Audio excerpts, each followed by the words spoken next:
Puji Tuhan, selamat pagi teman-teman semuanya semua. Pagi hari ini kita akan belajar teologi sistematika. Sebelum itu mari kita sama-sama berdoa.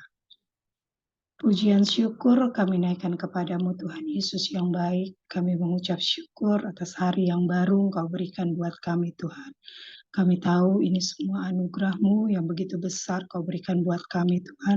Kami tahu Tuhan Yesus, waktu yang Kau berikan juga ini Tuhan Yesus, semuanya inisiatif-Mu buat kehidupan kami. Terima kasih Tuhan.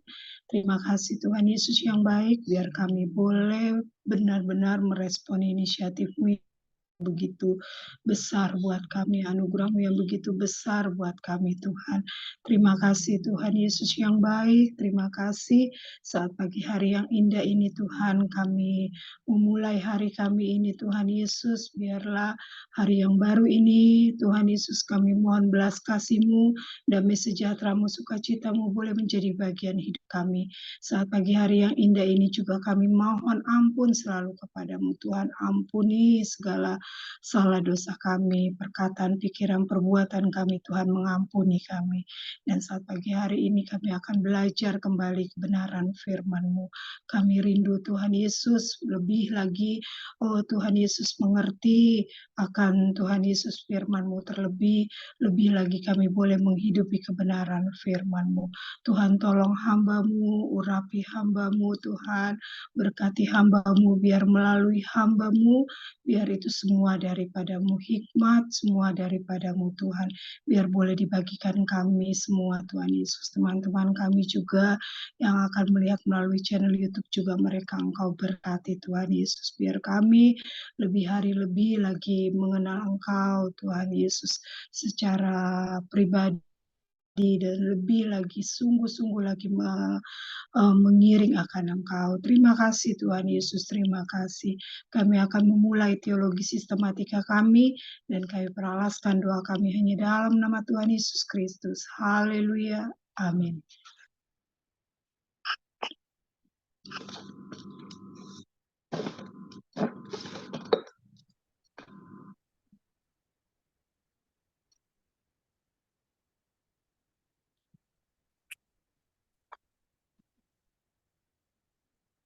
Kita bersyukur, kita percaya anugerah Tuhan yang menghantar kita untuk sama-sama kita belajar firman Tuhan kembali dari teologi sistematika. Selamat pagi, salam sejahtera dari Tuhan kita Yesus Kristus. Kita mulaikan pembelajaran kita pada saat pagi hari ini.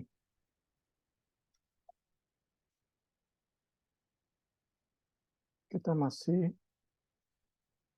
menyambung sedikit pembahasan kita Jumat lalu tentang nama-nama Allah dalam Perjanjian Lama. Menjawab pertanyaan Jumat lalu tentang El Roi. Saya sertakan sumbernya. Nama yang muncul hanya satu kali dalam Perjanjian Lama diberikan oleh Hagar bagi Allah yang memperhatikan, menilik pergumulannya saat Hagar lari dari penindasan Sarai, tuannya. Kisah ini tercatat dalam Kejadian 16.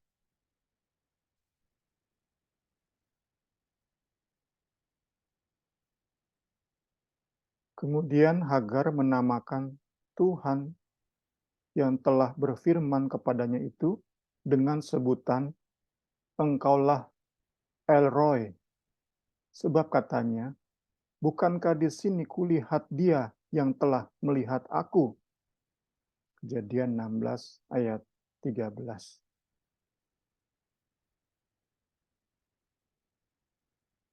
Roi dapat juga berarti gembala, melihat, memperhatikan, mempedulikan.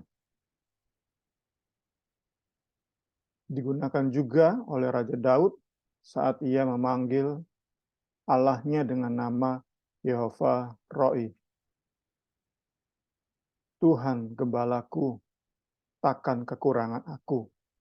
Mazmur 23 ayat pertama.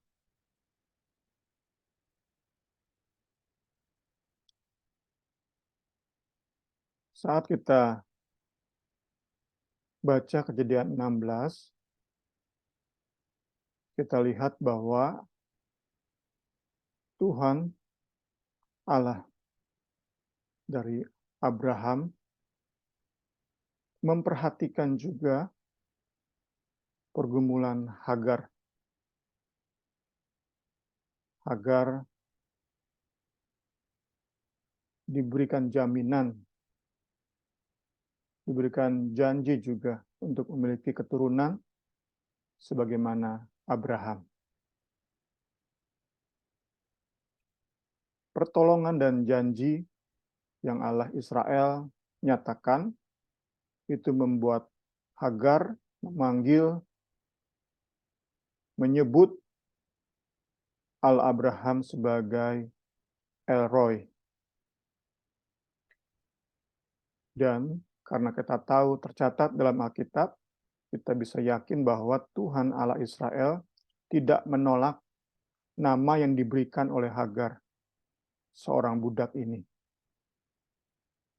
Seorang budak perempuan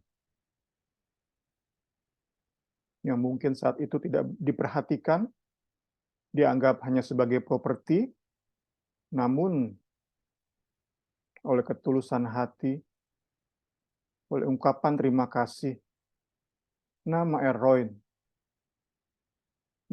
Roi itu dicatat oleh firman Tuhan sampai kepada kita saat ini. Nama yang diberikan oleh Hagar berdasarkan pengalaman pribadinya dengan Allah Abraham. Dalam kesengsaraannya, Hagar mendapati bahwa Allah Abraham bukan sekadar melihat, tapi juga memperhatikan dan mempedulikan Hagar. Allah memberi pertolongan, menyatakan intervensinya demi kebaikan Hagar. Itu yang membuat hati Hagar meluap dengan sukacita dan mulutnya menyebut Allah El Roi, Engkaulah El Roi. Kita lanjut, masih di Perjanjian Lama, saya ingin mengajak kita lebih dalam membahas Bapa di Perjanjian Lama. Karena ada hubungannya dengan nama di Perjanjian Baru. Di Perjanjian Baru, nama Bapa akan memperoleh kepenuhannya. Namun, di Perjanjian Lama, nama Bapa juga sudah disebut, sudah diperkenalkan. Dalam Perjanjian Lama, hal-hal berikut yang ingin Allah tekankan dengan sebutannya sebagai Bapa. Saya berdasarkan buku referensi kita mendaftarkan 8 hal yang Allah ingin tekankan dengan sebutannya sebagai Bapa. Pertama, Allah ingin menekankan tentang hubungan antara pencipta dan ciptaan.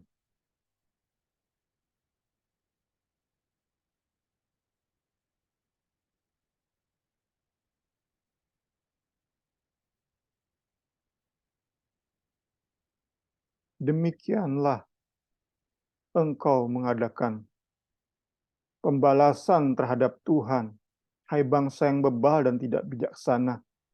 Bukankah ia Bapamu yang menciptakan engkau, yang menjadikan dan menegakkan engkau? Ini nyanyian Musa.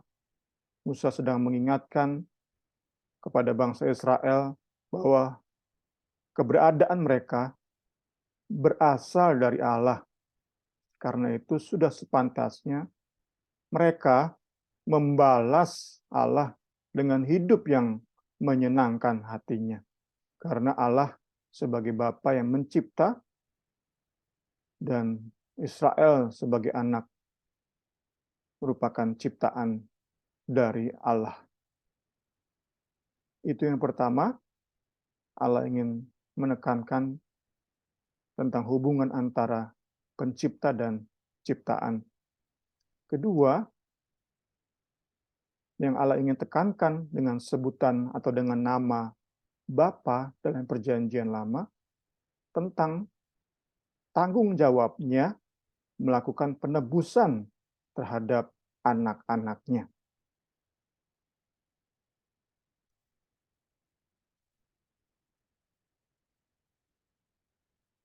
Bukankah engkau Bapa kami?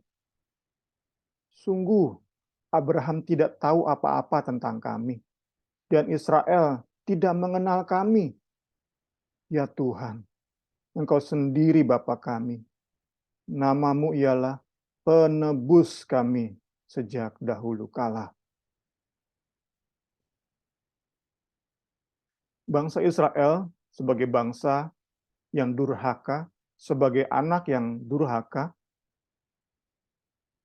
harus menerima hukuman dari Allah. Dijajah, dikuasai oleh bangsa lain. Ayat ini mewakili seruan hati mereka saat mereka bertobat, saat mereka menyadari kesalahan mereka, dan ingin kembali kepada Allah, kepada Bapa pemilik mereka, pencipta mereka. Israel ingin kembali kepada Bapa. Inilah yang menjadi seruan mereka. Bukankah engkau sendiri Bapa kami? Engkau Allah yang bertanggung jawab terhadap kami. Engkau, kepadamu kami memohon. Engkau menebus kami dari penjajahan musuh. Engkau menyelamatkan kami dari perbudakan musuh. Itu doa Israel saat menyadari keberdosaan, ingin kembali kepada Bapa.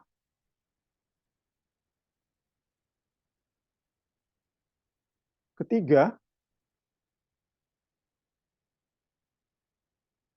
yang ingin Allah tekankan saat ia memperkenalkan diri sebagai Bapa adalah tentang karya Allah dalam memberikan hidup yang indah dan berarti bagi umatnya. Yesaya 64 ayat 8. Tetapi sekarang ya Tuhan, Engkaulah Bapa kami. Kamilah tanah liat dan Engkaulah yang membentuk kami. Dan kami sekalian adalah buatan tangan-Mu. Di dalam pertobatan,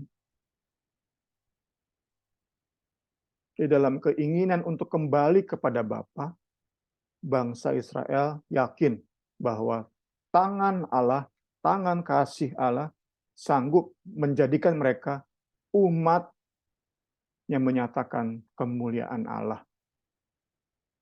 Mereka sanggup, mereka yakin kesanggupan Allah untuk membentuk mereka menjadi bejana yang indah, sehingga menjadi kesaksian bagi bangsa-bangsa sekitar. Meskipun mereka pernah hancur, dijajah, dikalahkan oleh musuh, dijadikan budak, namun Allah Israel sanggup. Bangsa ini yakin Allah mereka sanggup untuk memulihkan mereka sedemikian rupa sehingga menjadi bejana yang indah, menjadi kesaksian bagi bangsa-bangsa sekitar bahwa Allah Israel, Allah yang sanggup memulihkan keadaan yang rusak sekalipun. Puji Tuhan. Keempat, tentang persahabatan antara anggota keluarga, antara Allah dengan umatnya.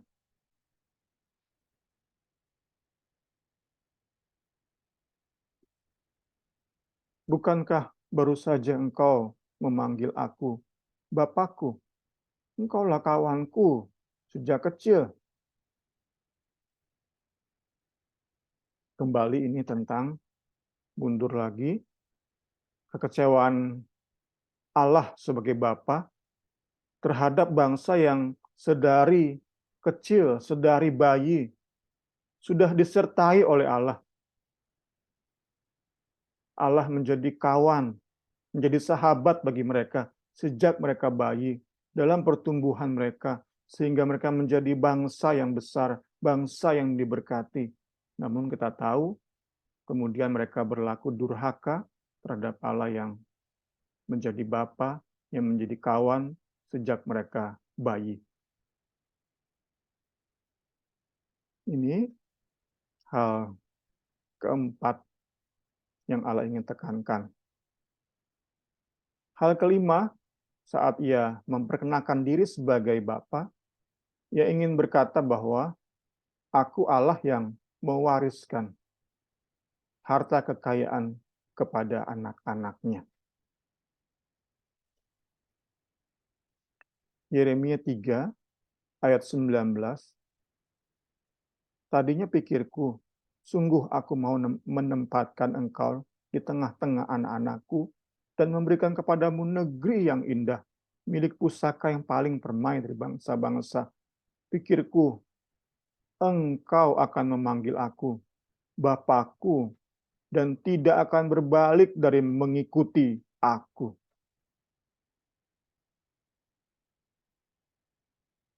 Di dalam pikiran, rancangan, kehendak Allah, ia ingin terus menyatakan kebaikan demi kebaikan bagi umatnya.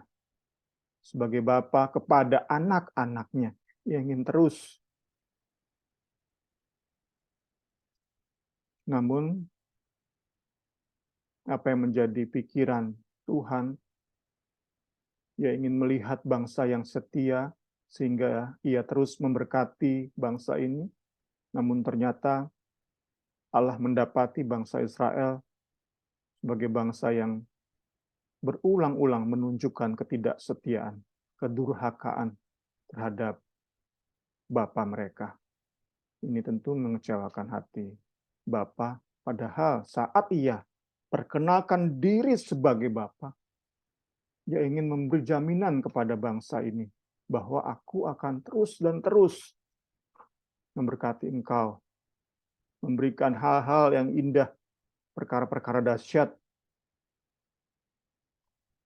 Namun sungguh terdapati bahwa bangsa ini mengecewakan hati Tuhan Allah Israel. Hal keenam, Allah sebagai Bapa, yaitu Allah yang memberi pimpinan dan tuntunan bagi anak-anaknya.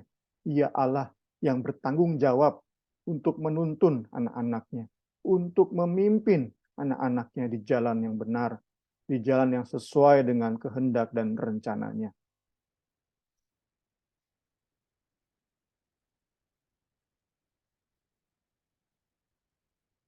Dengan menangis, mereka akan datang. Dengan hiburan aku akan membawa mereka. Aku akan memimpin mereka ke sungai-sungai, di jalan yang rata, di mana mereka tidak akan tersandung. Sebab aku telah menjadi Bapa Israel, Efraim, anak sulungku. Puji Tuhan, segala hormat, kemuliaan bagi Kristus. Ya Allah yang mau dan mau menyatakan kebaikannya, menyatakan pimpinannya. Tuhan Yesus kiranya menyadarkan kita, Allah Roh Kudus menyadarkan kita untuk tidak mengulangi kesalahan bangsa Israel. Bapa yang begitu baik bagi mereka, Allah yang terus dan terus menyatakan kebaikannya bagi bangsa ini. Namun mereka menanggapi dengan salah. Mereka menanggapi dengan kedurhakaan, dengan ketidaksetiaan, menjadi pelajaran bagi kita. Ingat dan ingat selalu dalam masalah apapun, Allah kita baik, Bapa kita, Bapa yang bertanggung jawab. Jangan dalam masalah kita mencontoh bangsa ini dengan mengisi mulut kita dengan keluhan, dengan sungutan. Kita belajar pagi hari ini untuk tidak mengulangi kesalahan bangsa Israel. Mari dalam setiap masalah yang kita hadapi, ingat Bapa kita baik, bertanggung jawab, sepantasnya kita tetap belajar dan belajar, bersyukur, percaya bahwa rancangannya indah. Puji Tuhan, segala hormat kemuliaan bagi Tuhan. Ketujuh,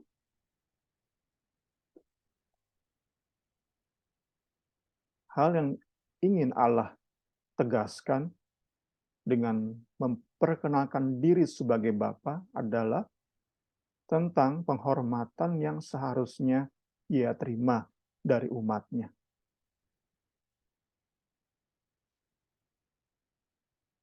Bangsa Israel diwakili oleh para pimpinannya, mempengaruhi keseluruhan bangsa, tidak menghormati Bapa, tidak menghormati Allah mereka. Seorang anak menghormati bapaknya, seorang hamba menghormati tuannya. Jika aku ini Bapa, di manakah hormat yang kepadaku itu? Jika aku ini Tuhan, di manakah takut yang kepadaku itu? Firman Tuhan semesta alam kepada kamu. Hai para imam yang menghina namaku.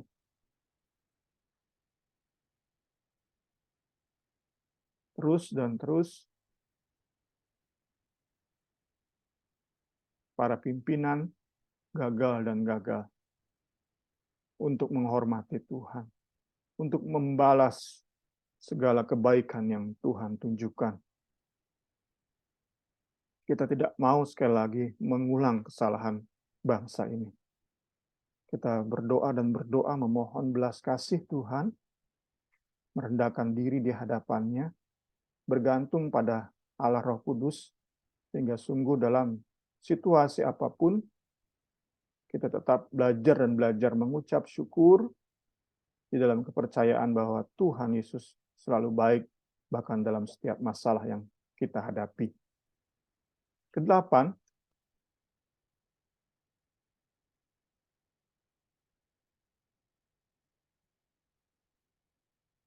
maaf salah ketik, belum diedit. Kedelapan adalah tentang kesiapan hati Allah, ketetapan hatinya, haknya untuk menghukum anak-anak yang terus berlaku durhaka. Ia pantas untuk menjatuhkan hukuman, karena ia Bapa yang terus menunjukkan kebaikan, namun ditanggapi oleh orang-orang durhaka yang tidak tahu berterima kasih, yang terus mementingkan diri sendiri, yang terus ingin memuaskan kedagingannya. Malaki 2, 10 dan 12.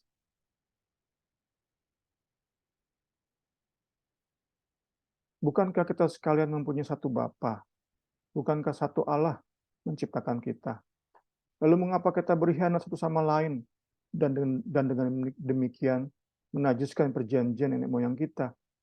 Biarlah Tuhan melenyapkan dari kemah-kemah Yakub segenap keturunan orang yang berbuat demikian, sekalipun ia membawa persembahan kepada Tuhan semesta alam. Penghukuman terhadap orang-orang yang meski bawa korban bakaran, meski beribadah kepada Tuhan, namun tidak menghormati Tuhan. Namun hatinya tidak menghargai Bapa yang sudah begitu baik bagi mereka. Menjadi pembelajaran untuk memiliki hati yang tulus dalam setiap ibadah kita, dalam setiap pelayanan kita tulus dan tulus memiliki hati yang menghormati, menghargai Bapa yang sudah menyatakan kebaikannya, sudah sepantasnya terima hormat kita, terima pelayanan kita, terima ibadah kita, harus dengan hati yang penuh syukur, tulus, ingin menyenangkan hati Dia, bukan dengan maksud-maksud lain, sehingga kita terhindar dari dilenyapkan. Biarlah Tuhan melenyapkan dari kemah-kemah Yakub segenap keturunan orang yang berbuat demikian, sekalipun ia membawa persembahan kepada Tuhan semesta alam. Penghukuman Allah terhadap umat yang tidak menghargai segala kebaikannya. Ia pantas untuk menjatuhkan hukuman. Ia Bapa, ia perkenalkan diri, nyatakan diri sebagai Bapa, bukan hanya tentang berkat-berkat dan berkat, namun ia pun ingin respon, dan saat respon terus dan terus dalam kekerasan hati, ketegaran hati, terus menyakiti hatinya, maka saat ia nyatakan diri sebagai Bapa, di situ pun ada atau terkandung hukuman, pembinasaan. Kita belajar pada saat pagi hari ini. Kita break, saya beri kesempatan bagi penanggap, dipersilakan.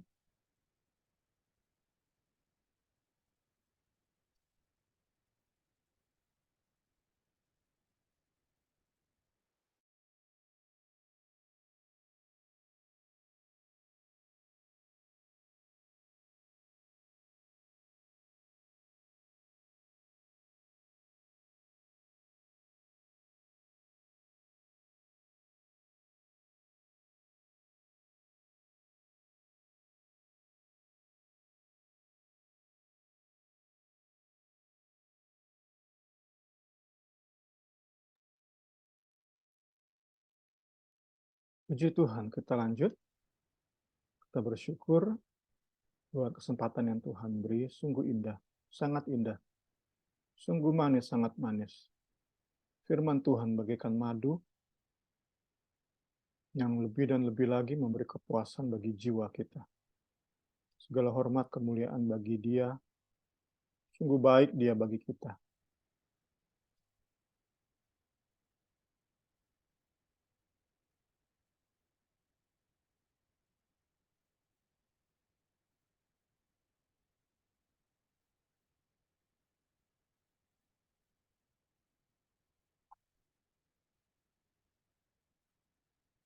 Bagian ini sedikit atau pendek dibandingkan dengan nama-nama Allah dalam perjanjian lama. Nama-nama Allah dalam perjanjian baru lebih sedikit, lebih pendek dalam pembahasan di buku referensi kita. Nama pertama, Theos.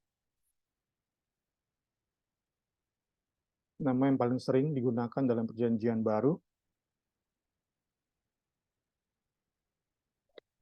Theos merupakan pengganti bagi nama El, Elohim, Elyon dalam bahasa Ibrani. Dalam Alkitab kita diterjemahkan sebagai Allah.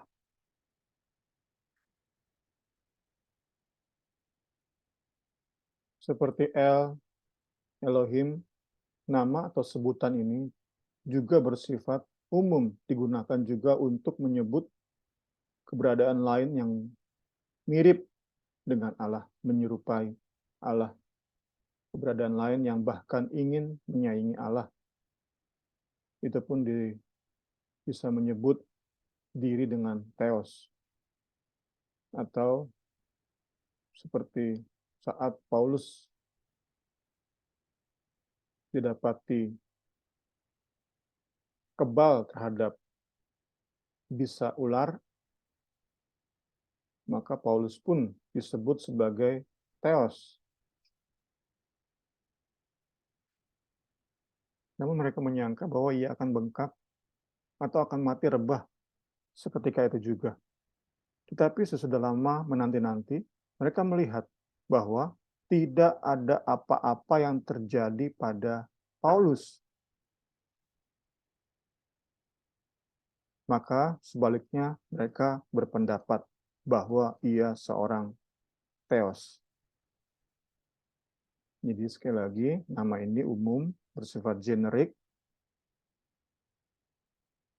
digunakan juga untuk menyebut keberadaan lain yang menyerupai Allah. Namun dalam realitas rohani, hanya ada satu Allah sejati. Sesuai dengan catatan Rasul Paulus di 1 Korintus 8 ayat 4. Tentang hal makan daging persembahan berhala, kita tahu, tidak ada berhala di dunia, dan tidak ada Allah lain daripada Allah yang Esa. Theos yang Esa. Hanya ada satu Allah sejati. Banyak Allah, banyak berhala, namun semua pada hakikatnya bukan Allah. Hanya ada Allah, hanya ada satu Allah sejati. Allah yang kita sembah dalam nama Yesus Kristus. Kedua dari buku Dogmatika Kristen, nama kedua adalah Kurios. Kurios merupakan pengganti bagi nama Adonai dalam bahasa Ibrani. Kurios berasal dari kata kuros yang berarti penguasa, pemegang kontrol, atau otoritas tertinggi. Kembali kita belajar bahwa nama ini pun tidak selalu ditujukan kepada Allah yang kita sembah dalam nama Yesus Kristus. Dalam bahasa Indonesia diterjemahkan Tuhan atau bahkan Tuan. Sekali lagi, tidak hanya ditujukan, nama ini tidak selalu ditujukan kepada Allah yang kita sembah dalam nama Yesus Kristus.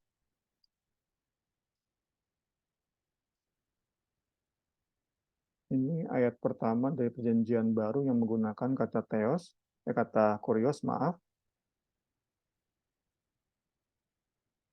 Tetapi ketika ia mempertimbangkan maksud itu, malaikat Tuhan kurios, angelos kurios, nampak kepadanya dalam mimpi dan berkata, Yusuf anak Daud, janganlah engkau takut mengambil Maria sebagai istrimu, sebab anak yang di dalam kandungannya adalah dari Roh Kudus.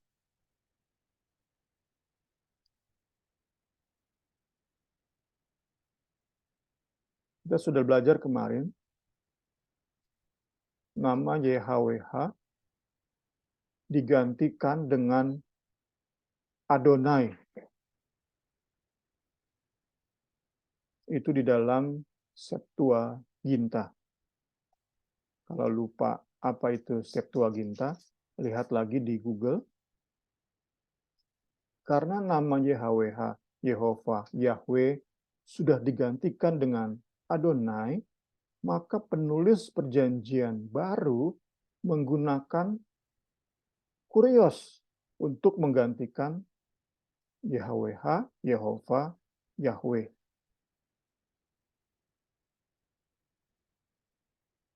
Karena itu, tulisan YHWH kita baca di Perjanjian Baru sebagai Tuhan. Kita Perjanjian Lama pun, kita Perjanjian Lama digunakan juga Tuhan dalam bahasa Indonesia. Terakhir, kita tutup dengan nama ketiga, Bapa dalam bahasa Indonesia, Father bahasa Inggris, bahasa Yunani itu memakai kata Pater. Jika dibandingkan dengan Perjanjian Lama, maka Perjanjian Baru itu menyingkapkan secara utuh, secara penuh, kualitas dari nama ini. Diungkapkan, disingkapkan dengan kualitas yang utuh dan penuh. Hubungan antara Tuhan dengan umatnya, Bapa dengan anak-anaknya. Segala hormat, pujian, syukur. Kita bersyukur punya Bapa yang baik, yang bertanggung jawab atas hidup kita.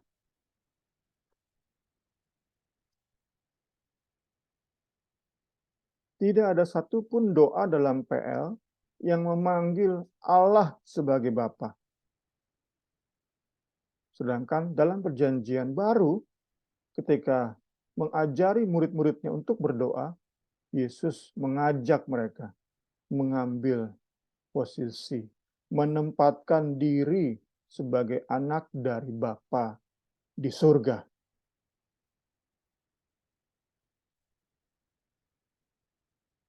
Karena itu berdoalah demikian, Bapa kami yang di surga, dikuduskanlah namamu.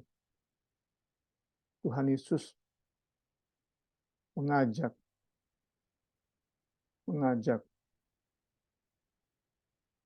Kita sudah dapati di sini bahwa Yesus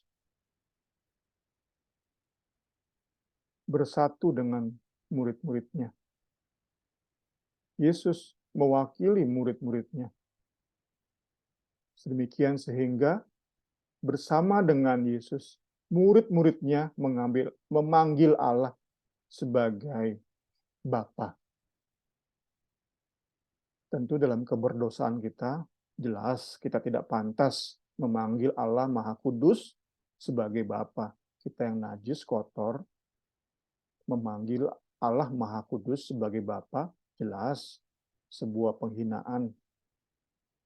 Namun kita dapati di ayat ini, Tuhan Yesus yang Maha Kudus mengikutkan murid-murid, mengikutkan kita semua, menyatukan murid-murid dengan dirinya untuk bisa memanggil Allah sebagai Bapa.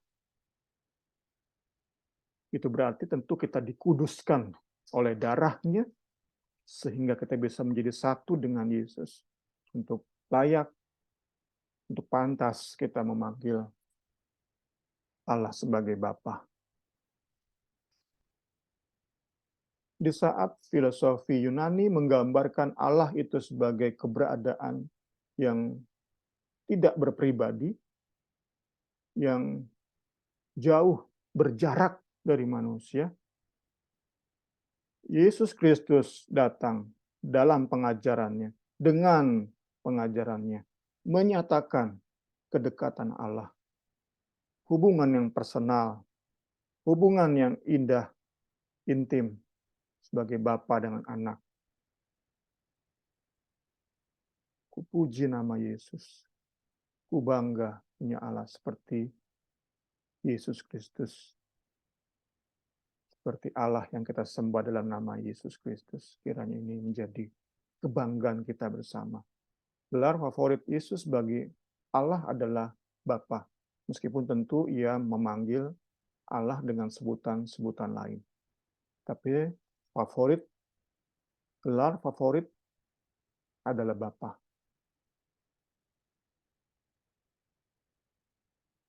Allah Roh Kudus berperan meyakinkan kita, gereja, akan posisi kita sebagai anak-anak Allah. Roh Kudus yang hadir dalam hati pikiran kita, bersaksi bersama roh kita bahwa kita adalah anak-anak Allah. Ayat-ayat yang sudah tidak asing lagi. Dan karena kamu adalah anak, maka Allah telah menyuruh anaknya ke dalam hati kita yang berseru, ya Aba, ya Bapa. Aba bahasa Aram. Bapa itu pater bahasa Yunani. Ya Aba, ya Bapa.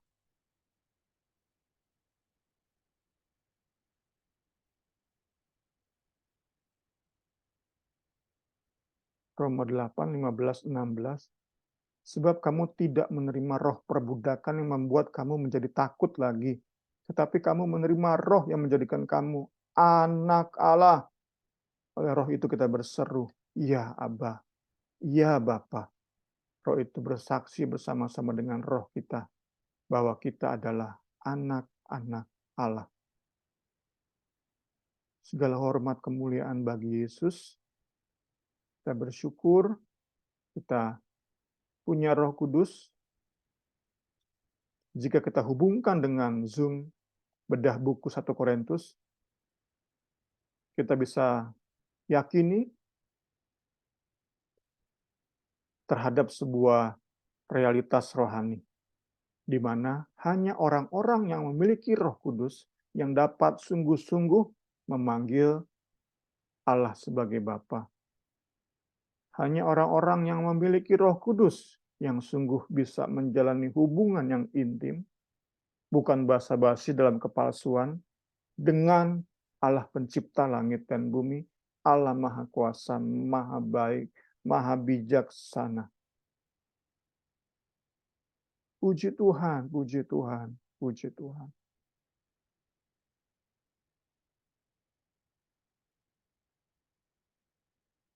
Allah kita ialah Bapa yang memiliki segala kuasa di surga.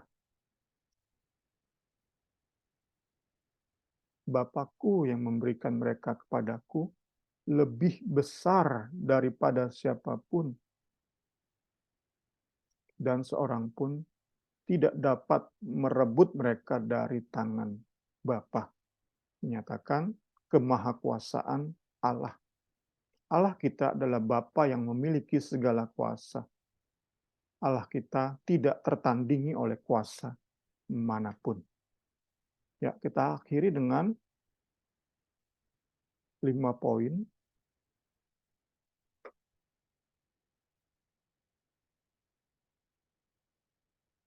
Tujuan Allah menyatakan diri sebagai Bapa di dalam kekuasaannya. Atau kita sebut dalam konteks Injil Yohanes, karena kita akan melihat ayat-ayat dari Injil Yohanes.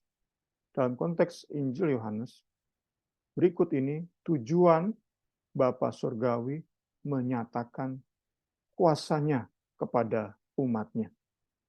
Sekali lagi, dalam konteks Injil Yohanes, berikut ini ada 5 poin. Tujuan Allah menyatakan kuasanya, kemahakuasaannya kepada umatnya. Tujuannya pertama, ia menyatakan kemahakuasaannya untuk memelihara dan mencukupi kebutuhan anak-anaknya.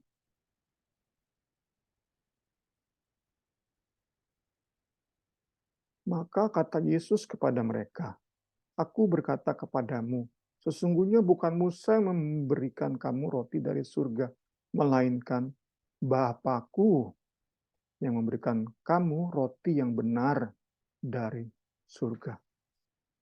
Kita sambung, kita kaitkan dengan pembahasan Bapa di PL. Kembali kita diingatkan tentang sebuah fakta yang bisa kita yakini seyakin-yakinnya, bahwa Allah kita Allah yang bertanggung jawab. Betapa bertanggung jawabnya Bapa Surgawi dalam mencukupi kebutuhan anak-anaknya. Ia amat sangat bertanggung jawab. Karena itu, dalam kemahakuasaannya, kita pasti tercukupi. Orang-orang yang memiliki Roh Kudus pasti tercukupi kebutuhannya secara utuh, secara menyeluruh.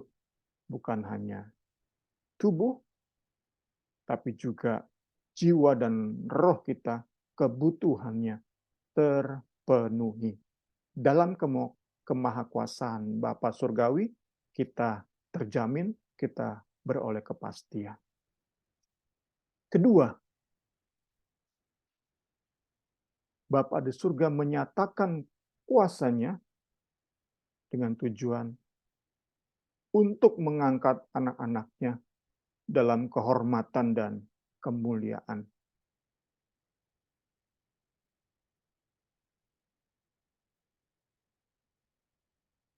Barang siapa melayani aku, Ia harus mengikut aku, dan di mana aku berada, di situ pun pelayanku akan berada. Barang siapa melayani aku, ia akan dihormati Bapa. Bapa surgawi suka, gemar dalam memberikan reward kepada pelayan-pelayannya, kepada anak-anaknya yang tahu mengabdikan diri bagi kepentingan kerajaannya. Tentu dalam kemakuasaannya, saat ia memberikan reward, pasti kita terima. Nggak ada kuasa manapun yang dapat menggagalkan reward yang Bapa Surgawi berikan kepada pelayan-pelayannya yang setia. Ketiga, untuk menyatakan dan membuktikan kasih-Nya bagi anak-anak-Nya. Barang siapa memegang perintahku dan melakukannya, dialah yang mengasihi aku. Dan barang siapa mengasihi aku, ia akan dikasihi oleh Bapa, dan aku pun akan mengasihi dia, dan akan menyatakan diriku kepadanya. Tentu ayat ini harus dilihat secara lengkap dalam seluruh perjanjian baru, dalam seluruh kitab Yohanes. Karena secara sekilas kita akan dapati bahwa Allah mengasihi kita saat kita mengasihi Dia. Tapi tentu tidak demikian yang diajarkan oleh Alkitab. Dia dulu yang mengasihi kita. Dia dulu yang berinisiatif. Bapa dulu yang berinisiatif mengasihi kita. Tentu di sini bicara respon kita. Dia mau kita menjadi anak-anak yang tahu merespon dengan benar, yaitu dengan kasih, hormat kepada Bapa yang sudah terus menyatakan kasih-Nya kepada kita. Jika kita terus mengasihi Dia, merespon dengan benar, maka dalam kemahakuasaannya, Bapa Surgawi memastikan bahwa kita dari hari ke hari, bangun di pagi hari sampai tidur di malam hari, bisa merasakan kasih-Nya. Dalam seluruh keberadaan kita, kita memperoleh kepastian hari lepas hari, kita merasakan kasih-Nya. Apapun yang terjadi, namun Allah kita Maha Kuasa. Tidak ada yang dapat menggagalkan kita untuk menikmati kasih-Nya. Keempat, kemahakuasaan Allah, kemahakuasaan Bapa Surgawi dinyatakan kepada kita dengan maksud untuk memastikan hidup yang berbuah banyak. Dan proses yang ia pakai adalah didikan dan koreksi. Yohanes 15, 1 dan 2. Akulah pokok anggur yang benar, dan Bapa kulah pengusahanya. Setiap ranting padaku yang tidak berbuah dipotongnya. Namun, setiap ranting yang berbuah dibersihkan Bapa supaya ranting tersebut lebih banyak berbuah. Bapa kita baik, kita yakini dulu itu.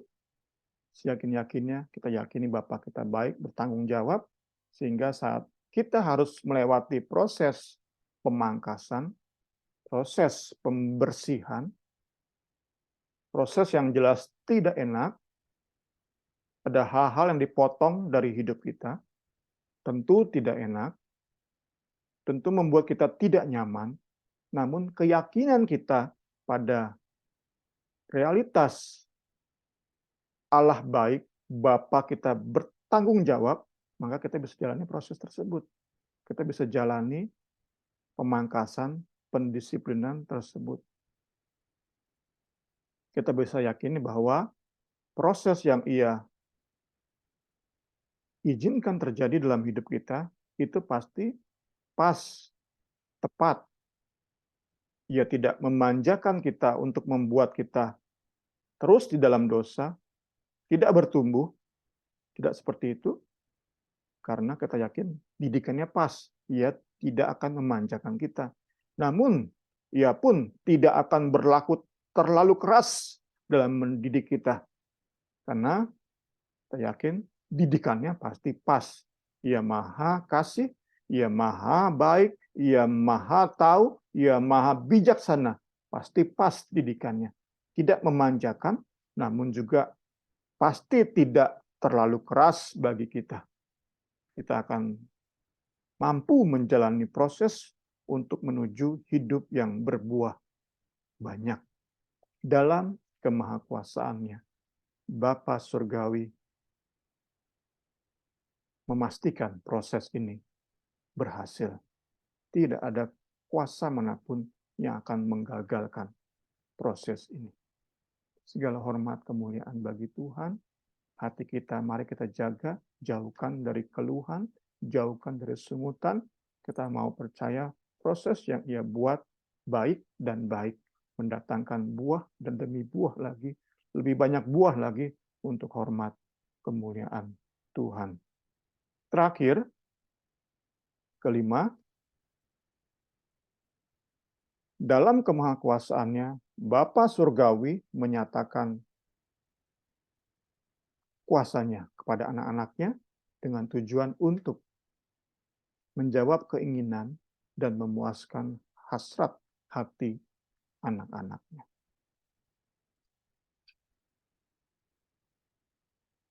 Inilah kepuasannya, inilah rasa cukup. Pada hari itu, kamu tidak perlu meminta apapun lagi daripadaku. Ini kan rasa cukup. Ini kan hakikat dari puas. Aku menegaskan kepadamu bahwa perkataanku ini benar. Apa saja yang kamu minta kepada Bapa demi memuliakan aku, Dia pasti memberikannya kepadamu. Ini definisi dari rasa cukup, rasa puas. Kita ada keinginan, terus dipuaskan. Ada hasrat, terus dipuaskan. Jadi sampai pada kondisi kita seperti nggak perlu minta apa-apa lagi.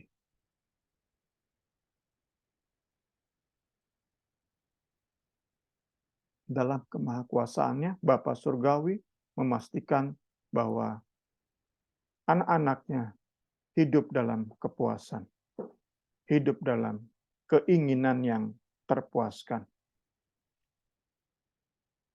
Nggak banyak hasrat yang liar yang membuat kita menderita karena terus dan terus nggak terpuaskan hasrat tersebut. Tidak. Allah menjanjikan kepada anak-anaknya sebuah kehidupan yang disertai dengan rasa cukup.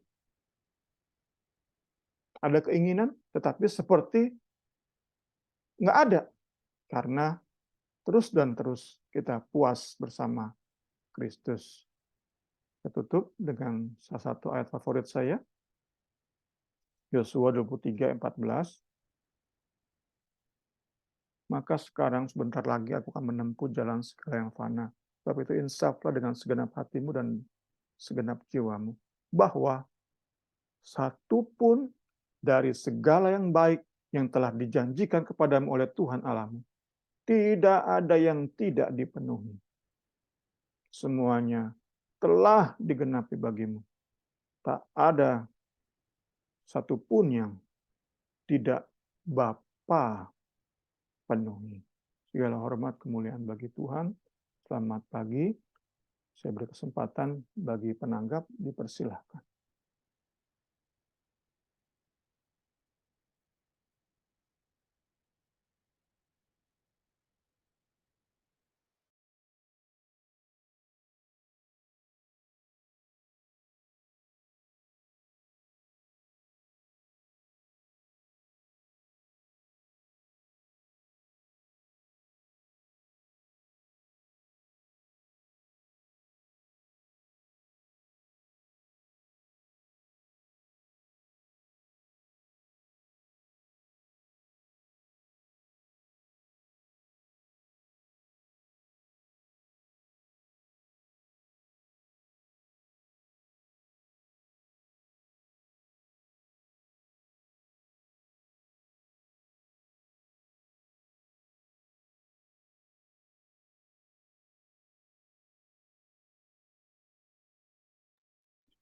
Mari kita berdoa.